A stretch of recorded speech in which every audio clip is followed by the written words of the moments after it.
Hello student, जय श्री कृष्णा, राधे राधे। आज हम बात करेंगे परफेक्ट कंपटीशन मार्केट के ऊपर। तो स्टार्ट करते हैं। Perfect competition market.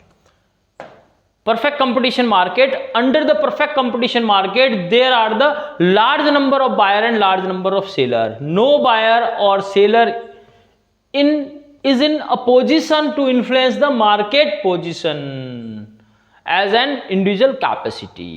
यानी बाजार की ऐसी अवस्था जहां बहुत सारे क्रेता और बहुत सारे विक्रेता हो और कोई भी बायर और सेलर अपनी पर्सनल एक्टिविटी के द्वारा बाजार को इफेक्ट नहीं कर सकता है। Each buyer and the seller hold a very small of the whole market. यानी हर एक बायर और सेलर जो है वो मार्केट का एक छोटा सा पार्ट जो है वो अपने पास होल्ड करके रखता है। All goods in such type of the market are identical in the nature. तो यहां जितनी भी गुड्स रह जाएंगी वो सारी की सारी क्या हो जाएंगी, एक जैसे नेचर की होंगी, यानी आइडेंटिकल इन नेचर। और क्या हो गया, large number of buyer and large number seller हो गया, ठीक है ना।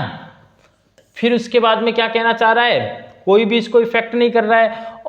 और फिर उसके बाद में क्या बोला है, there is a no restriction on firms to enter और एग्जिट। यानी यहां किसी तरह की किसी भी पर्सन पे कोई पाबंदी नहीं है। मन मर्जी आए जो आके अपना प्रोडक्शन शुरू कर सकता है, मन मर्जी तब आए जो उसको बंद करके जा सकता है, फर्म को छोड़ के लीव करके जा सकता है। टू एंटर और exit and the each firm has a accept the market price. और जो भी नया भैया मार्केट में आ रहा है तो उसे मार्केट में जो कीमतें चल रही हैं, प्राइस चल रही है, उन्हें एक्सेप्ट करना होगा। यानी डेफिनेशन अब क्या है इसकी, ऐसा मार्केट जहां large number of buyer large number seller हो, जो प्रोडक्ट है वो सिमिलर आपका प्रोड्यूस किया जा रहा है और कोई भी बायर और सेलर अपनी इंडिविजुअल एक्टिविटी से मार्केट को इफेक्ट नहीं कर सकता है। Free entry and free exit है, यानी कोई कभी भी आके प्रोडक्शन शुरू कर सकता है और मन मर्जी आए जब प्रोडक्शन बंद करके जा सकता है। और मार्केट में जो प्रचलित कीमतें होंगी वही उनको स्वीकार करनी होंगी। यानी अपने मन से कोई भी प्रोड्यूसर अपनी प्राइस को फिक्स नहीं कर सकता है। ऐसे बाजार को अपन परफेक्ट कंपटीशन मार्केट जो है वो बोलेंगे, यानी पूर्ण प्रतियोगिता बाजार कहा जाएगा। अब बात कर लें कि भाई feature and characteristics condition on the perfect competition market. जो हमने डेफिनेशन पढ़ी उस डेफिनेशन में सारे आ गए। तो पहला क्या है, very large number of buyer and seller. बहुत सारे क्रेता और बहुत सारे विक्रेता आपके रहेंगे। In this market there are very large number of buyer. Each buyer demand a very small part of the total demand for the product.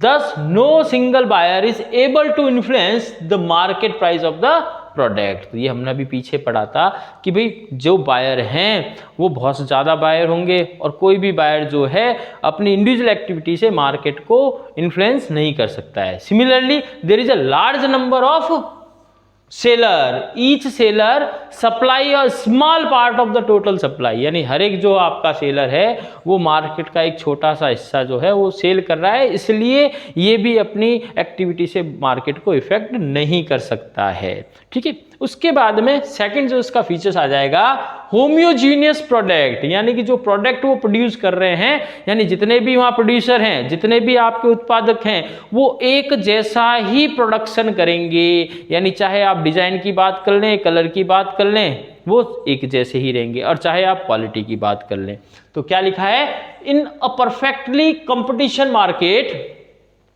all the firms produce and supply an identical product. Identically means the product in the same size, color, structure, etc. Such buyer do not prefer and particular seller, right भाई।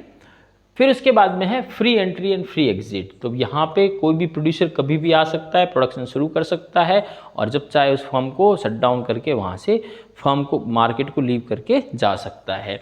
तो there is a no restriction on the enter of new firms into the market or on exit of the existing firm from the market. If existing firm are making supernormal profit in the short run, there in long run new firm will enter to the compete and all the firm will make the normal profit। अब हुआ क्या कि भाई अगर जो आपका normal period है ना, शॉर्ट पीरियड है, उसमें अगर कोई फर्म ज़्यादा अच्छा प्रॉफिट कमा रही है ना, सुपर प्रॉफिट कमा रही है, तो उसको देख के क्या होगा, दूसरा प्रोड्यूसर जो है वो अट्रैक्ट होगा और मार्केट में आ जाएगा। मार्केट में आने से क्या होगा, प्रोडक्शन आके स्टार्ट करेगा, सप्लाई इंक्रीज हो जाएगी, भाई बायर तो उतने के उतने हैं। जब सप्लाई इंक्रीज होगी तो क्या हो गया, इन लॉन्ग रन पीरियड सबको क्या होगा, नॉर्मल प्रॉफिट ही होगा। ठीक है, फिर उसके बाद बात करें परफेक्ट नॉलेज ऑफ मार्केट। भाई इस मार्केट में ऐसा मान लिया जाता है कि जो बायर और सेलर हैं उन दोनों को मार्केट कंडीशन की परफेक्ट नॉलेज है। अब लिखा क्या है, इन the perfectly competitive market all the buyer and the seller process complete information about the market conditions, all buyer and aware about the current market price of the product, so no seller can charge more than the market price, similarly no seller will want to change less than the market price। भाई market की condition का सबको मालूम है, तो कोई भी जो सेलर है वो मार्केट में जो प्राइस चल रही है उससे ज़्यादा चार्ज नहीं करेगा और उससे कम भी जो है वो चार्ज नहीं करेगा। और इस मार्केट में प्रोड्यूसर की अपनी खुद की कोई प्राइस पॉलिसी नहीं होती है, वो अडॉप्ट करते हैं, मार्केट में जो प्राइस चल रही है ना उसी को अडॉप्ट करना पड़ेगा। फिर है no price policy, in the perfectly competitive market firm do not have the any price policy, they have to accept the current market price of the product, demand of the product is perfectly elastic, right na? If any seller raise his price he would lose his customer, thus every firm is price take and not to be price maker. अब देखो हुआ क्या, अपनी खुद की price policy क्यों नहीं होगी, क्योंकि जो प्रोडक्ट आपका मैन्युफैक्चरिंग इस मार्केट में किया जा रहा है वो एक जैसा ही रहेगा, है ना, रंग रूप आकार प्रकार में, यानी कलर वाइज क्वालिटी वाइज जो है एक जैसा डिजाइन है। अगर मार्केट में एक्स उसको इतने में बेच रहा है तो मैं उससे ज़्यादा में बेचूंगा तो मेरे पास कोई कस्टमर आना नहीं है। अब मैं उससे कम में बेचूंगा तो मेरे को लॉस होगा, ठीक है ना। तो मेरे को क्या करना पड़ेगा, मार्केट में जो प्राइस है उसी को अडॉप्ट करना पड़ेगा, ठीक है। तो ये चार फीचर्स इसके हो चुके हैं। फिर उसके बाद में है price determination under the perfect competition. Perfect competition market के अंदर प्राइस का डिटर्मिनेशन किस तरह से किया जाएगा। तो यहाँ क्या होगा, आपका जो मार्जिनल रेवेन्यू है और जो एवरेज रेवेन्यू है उसके बेसिस पे अपन देखना है। तो देखिए फिलहाल इसको पढ़ लेते हैं। Under the perfect competition and individual firm is only a price taker. Perfect competition market के अंदर जो एक इंडिविजुअल फर्म है वो प्राइस टेकर होगी। Price is determined by the industries as a whole through interaction of the market force of the demand and supply. अब price कौन decide कर रहा है, इंडस्ट्री डिसाइड कर रही है। कैसे, मार्केट फोर्स के बेसिस पे, जहां डिमांड और सप्लाई एक दूसरे को इंटरसेक्ट करते हो वहां क्या होगा, आपकी प्राइस जो है वो फिक्स की जाएगी। As per the law of demand price is inversely related to its demand. तो लॉ ऑफ डिमांड क्या बोलता है कि प्राइस और क्वांटिटी डिमांडेड जो हैं वो इनवर्सली रिलेटेड हैं ईच अदर।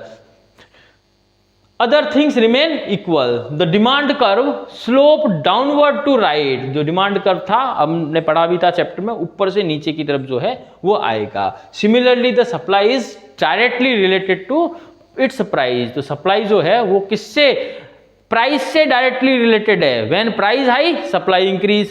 प्राइस जो है नीचे गिरेगी तो सप्लाई क्या हो जाएगी, कम हो जाएगी। यानी सप्लाई और प्राइस का कैसा रिलेशनशिप होगा, पॉजिटिव रिलेशनशिप। और डिमांड और प्राइस का क्या होगा, नेगेटिव रिलेशनशिप होगा, राइट।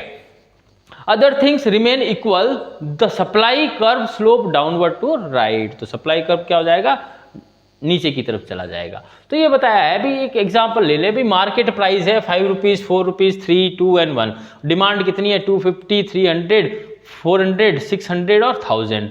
और सप्लाई कितनी है, 1000, 600, 400, 300 और 250। यानी यहां पर क्या भाई, यहां पर क्या हो रहा है, डिमांड और सप्लाई दोनों जो हैं इक्वल हैं।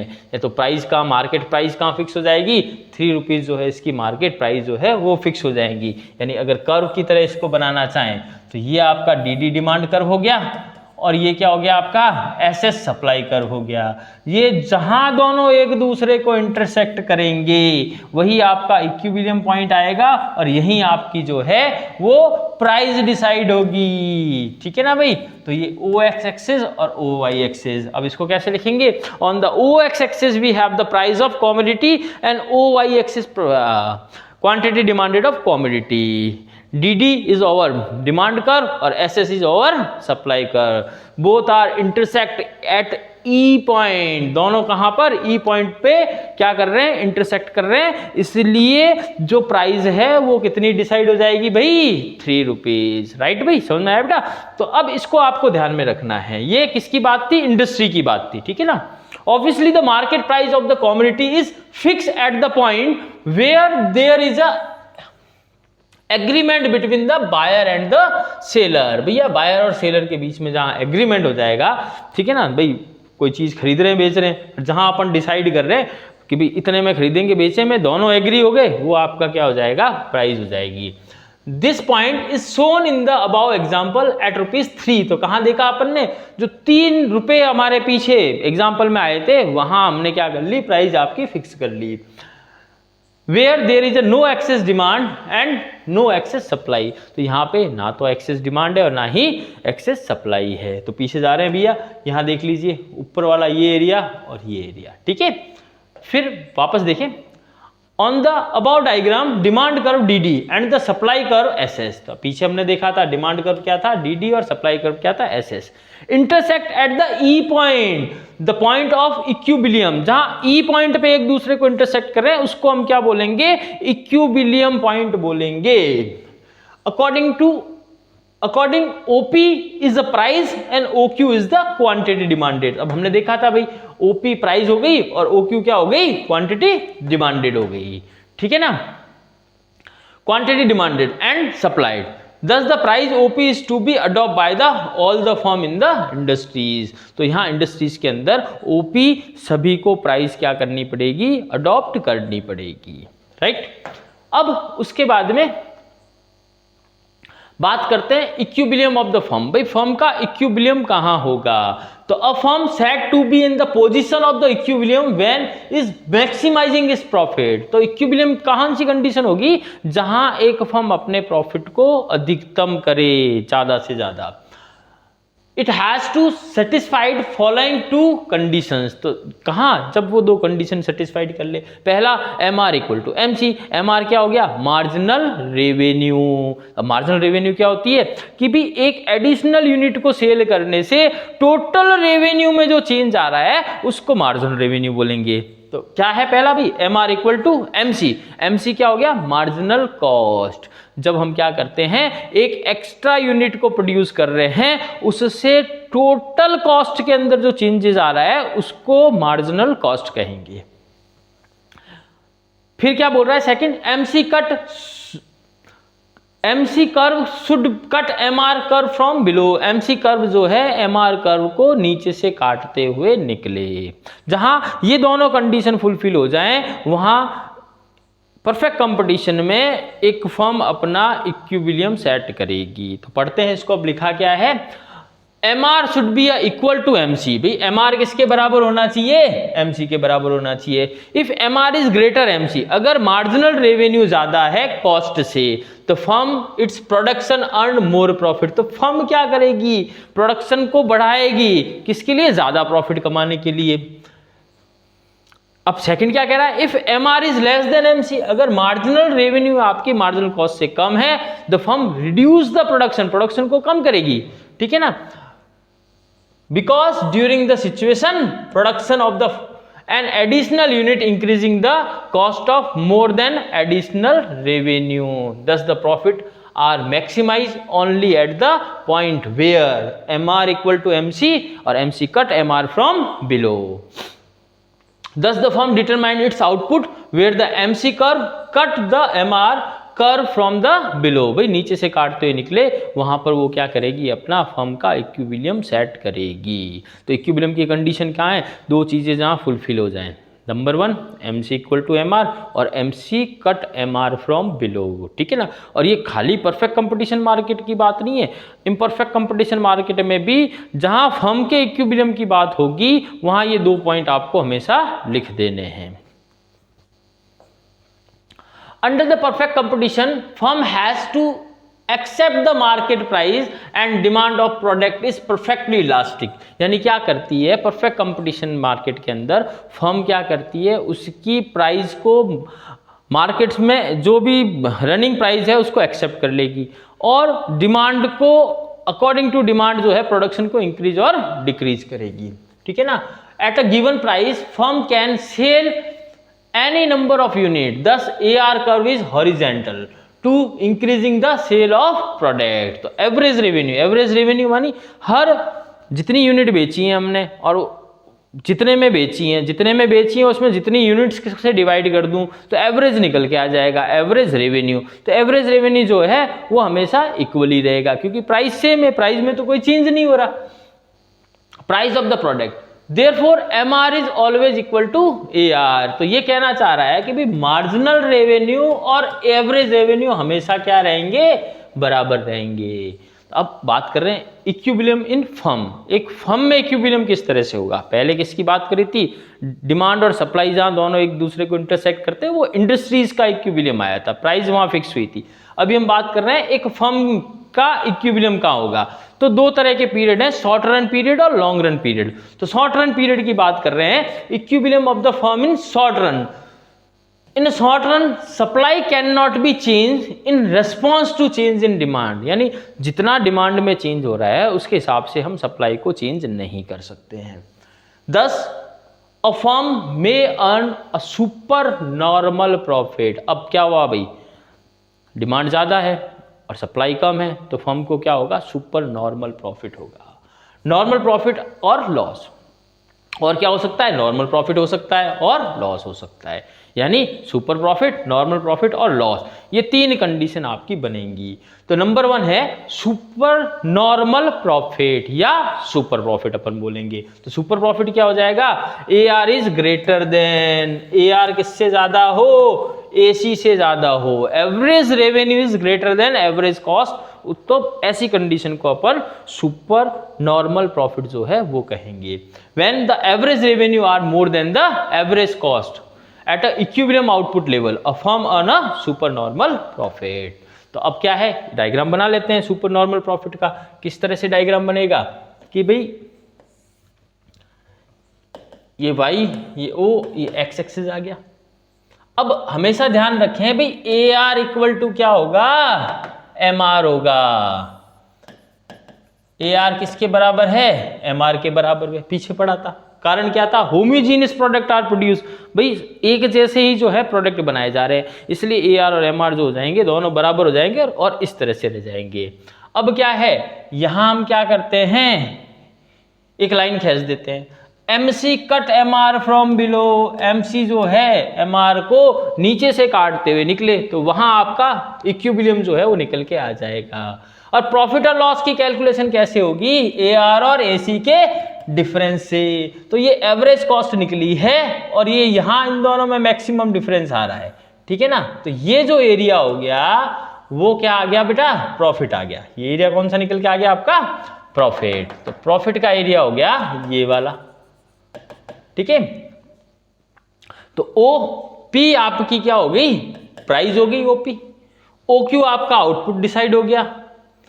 अब जो प्रॉफिट पर यूनिट क्या हो गया, EN हो गया, और ये यहां अपन M लिख देते हैं। तो ये आपका क्या हो जाएगा, सुपर नॉर्मल प्रॉफिट का डायग्राम हो जाएगा। अब क्या है, इन the about diagram equilibrium at the point E, equilibrium point E पे आ रहा है। MC cut from MR from below, MC MR को नीचे से काटते हुए निकली है और MC इक्वल टू MR और MC इस पॉइंट पे दोनों इक्वल भी हो रहे हैं। It touch the AC at point of N, भाई A और C यानी एवरेज कॉस्ट को कहां, पॉइंट N पे टच कर रही है। Thus the output determined is O Q, तो आउटपुट कितना डिटरमाइंड हो गया आपका, ओ क्यू आउटपुट हो गया। Thus the output determined is O Q, profit और loss per unit is calculated by the difference of A R and A C. भाई profit और लॉस किसके बेसिस पे निकाला जाएगा, ए आर और ए सी के डिफरेंस के बेसिस पे जो है वो फाइंड आउट किया जाएगा। At equilibrium output level therefore the profit per unit is N E, जो एन और ई है वो पर यूनिट प्रॉफिट आएगा। तो लिखेंगे कैसे, प्राइस क्या हो गया आपका, ओपी प्राइस हो गया, तो price of product OP, output आपका ओक्यू हो गया, आउटपुट ये हो गया, ई और एन आपका क्या हो गया, प्रॉफिट पर यूनिट निकल के आ गया, और टोटल प्रॉफिट क्या हो गया, पी ई एन एम जो है इसका टोटल प्रॉफिट हो जाएगा। तो इस तरह से जो है इसका डायग्राम जो है वो बनेगा। अब इसके बाद में बात करें नॉर्मल प्रॉफिट। नॉर्मल प्रॉफिट क्या हो गया, when A R equal to A C, यानी एक एवरेज रेवेन्यू और एवरेज कॉस्ट जहां बराबर हो, यानी जिसको ब्रेक इवन पॉइंट भी बोलते हैं, ठीक है ना। यानी यहाँ एक प्रोड्यूसर जो है अपना जो सैलरी है वो यहाँ से क्या कर रहा है, निकाल रहा है, तो एक्सेस प्रॉफिट उसको नहीं हो रहा है। When the average revenue are equal to the average cost at equilibrium output level, a firm earn a normal profit. Here the normal percentage of profit of entrepreneur is already including the average cost. तो अभी मैंने बात करी थी, जो entrepreneur है उसका normal profit या जो सैलरी है वो हमने एवरेज कॉस्ट में इंक्लूड कर दी है। तो अब इसमें डायग्राम किस तरह से बन जाएगा, तो क्या बताया, जब भी आप डायग्राम बनाएं तो हमेशा A R equal to M R कर दिया अपन ने, और यहां से कोई भी एक पॉइंट खींच दो, ये आपका आउटपुट और ये प्राइस डिसाइड हो गई, और M C cut M R from below, M C जो है एम आर को नीचे से काटते हुए चले जाए। तो ये सिमिलर डायग्राम रहेगा, इतना चाहे आप लॉस का बनाओ, चाहे सुपर नॉर्मल प्रॉफिट का बनाओ, और चाहे आप नॉर्मल प्रॉफिट का बनाओ।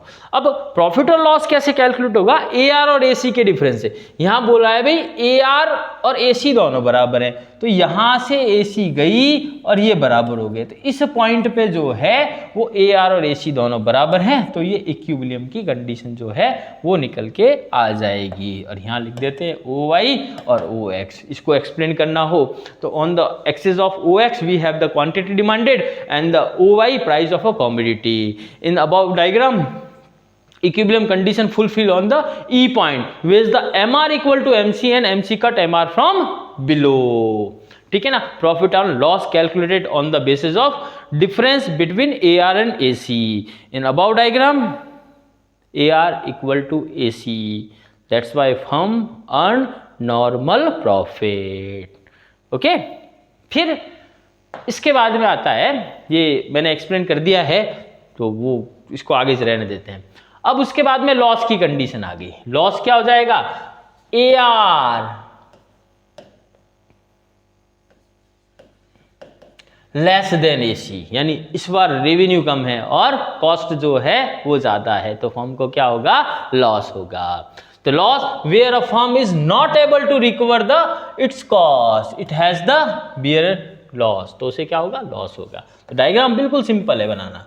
तो क्या करना है, यहाँ परफेक्ट कंपटीशन है, A R equal to M R कर दिया, और यहाँ से एक लाइन खींच दी, यहाँ आपका आउटपुट और यहाँ प्राइस डिसाइड हो गई, M C cut M R from below, बस। अब यहाँ क्या ज्यादा है, कॉस्ट ज्यादा है। देखो पहले क्या था, जब प्रॉफिट था तो कॉस्ट नीचे आई, और जब नॉर्मल लॉस था तो इसके इक्वल हो गई।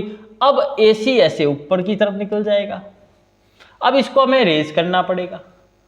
तो ये इक्विलिब्रियम की कंडीशन हो गई, ये एन पॉइंट आपका निकल के आ गया, यहां से एक लाइन ऐसे खींची, ये एम हो गया, ये क्या आ जाएगा, लॉस आ गया। राइट भाई, तो डायग्राम समझ में आया। अब एक्सप्लेन कैसे करेंगे, on the O X axis we have the quantity demanded of the product and the O Y axis price of commodity. In the above diagram, equilibrium condition fulfill at E point where the MR equal to MC and MC cut MR from below. भैया equilibrium की condition जो है E point पे पूरा हो रही है, जहां MR और MC बराबर हैं और MC MR को नीचे से काटते हुए निकलती है। प्रॉफिट और लॉस की कैलकुलेशन जो है AR और AC के डिफरेंस से की जाएगी। तो यहाँ पर AC ज्यादा है किससे, AR से। तो कैसे लिखेंगे, प्राइस तो आपकी OP होगी, आउटपुट आपका OQ हो गया, पर यूनिट लॉस EN हो गया, टोटल लॉस PENM हो गया। ठीक है, अब एक क्वेश्चन निकल के आता है, पहले इसको पढ़ लें। क्या निकल के आया? Now a question raise here, why a firm continues his production when he is bearing a loss. कि भाई शॉर्ट रन पीरियड के अंदर जब एक फर्म को लॉस हो रहा है तब वो अपने बिजनेस को क्यों कंटिन्यूसली रखती है। In about diagram ABC line is show, यानी ABC, AC का मतलब, VC का मतलब वेरिएबल कॉस्ट और ABC का मतलब एवरेज वेरिएबल कॉस्ट, राइट भाई, which is below AR line at the equilibrium output level. This difference show that at the current price is capable to recover a part of a fixed cost, which variable cost and it's bearing a part of fixed cost as a loss. Firm hopes that this part of the loss will also be recovered in the future. It is firm is not capable to recover even ABC, it will shut down its business। यानी ये कहना चाह रहा है कि भी अभी हमने क्वेश्चन तो देखा, क्या बोला कि जब फर्म को लॉस हो रहा है तो वो फर्म उस बिजनेस को कंटिन्यूस क्यों रखती है। तो इसका कारण है कि जो एवरेज वेरिएबल कॉस्ट है वो उस बंदे की रिकवर हो रही है। ठीक है ना, लॉस किसकी वजह से हो रहा है? फिक्स कॉस्ट की वजह से। तो अब प्रोड्यूसर क्या सोचता है कि भाई फ्यूचर के अंदर जो है अपन इसको भी रिकवर कर लेंगे। अगर एक प्रोड्यूसर क्या करता है, एवरेज वेरिएबल कॉस्ट की भी रिकवरी नहीं कर पाता है, तब उसको अपने फर्म को शट डाउन करना पड़ेगा, बंद करना पड़ेगा। ठीक है, अब उसके बाद में बात करें लॉन्ग रन पीरियड। भाई लॉन्ग रन पीरियड क्या होता है?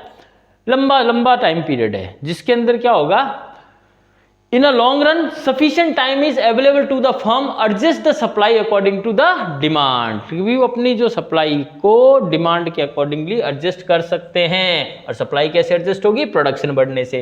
इन the short run the firm are earning a super normal और loss may other firm will attract in the industries. अब क्या होता है भैया, शॉर्ट रन पीरियड में क्या होगा कि जो फर्म जब सुपर नॉर्मल प्रॉफिट अर्न करेगी, अधिलाभ जब वो कमाएगी, तो उसको देखते हुए दूसरे प्रोड्यूसर मार्केट में आएंगे। मार्केट में आके क्या करेंगे? वो प्रोडक्शन करेंगे। प्रोडक्शन करने से क्या होगा? सप्लाई इंक्रीज होगी। अब सप्लाई बढ़ गई, डिमांड तो वहाँ की वहाँ है, तो फर्म को क्या हो रहा है? लॉस हो रहा है। तो वो क्या करेंगे? जो कमज़ोर आपके प्रोड्यूसर हैं, है ना, जो उत्पादन करता है, वो फर्म को छोड़कर चले जाएंगे। तो ओवरऑल एक लंबे समय पीरियड के अंदर देखें, यानी बहुत सारे शॉर्ट पीरियड को अगर ऐड कर दिया जाए तो लॉन्ग रन पीरियड निकल के आएगा, जहां एक परफेक्ट कंपटीशन मार्केट में प्रोड्यूसर को हमेशा क्या होगा? नॉर्मल प्रॉफिट होगा, राइट भाई। नॉर्मल प्रॉफिट का डायग्राम क्या था? When AR equal to AC। तो similarly in the short run, in the firm are making a loss, many firm will exist from the industries. As a result, supply decreasing and the price of product increase. With increasing the price of the product, loss bearing firm will make the normal profit भाई in short run। ठीक है ना। तो अब इसके equilibrium की बात कर ले भाई, कैसा होगा? तो ये डायग्राम इस तरह से बनेगा। अभी हम लिख रहे थे AR इक्वल टू AC, तो आगे LL लगा देते हैं, लॉन्ग रन एवरेज रेवेन्यू और लॉन्ग रन एवरेज कॉस्ट। ठीक है,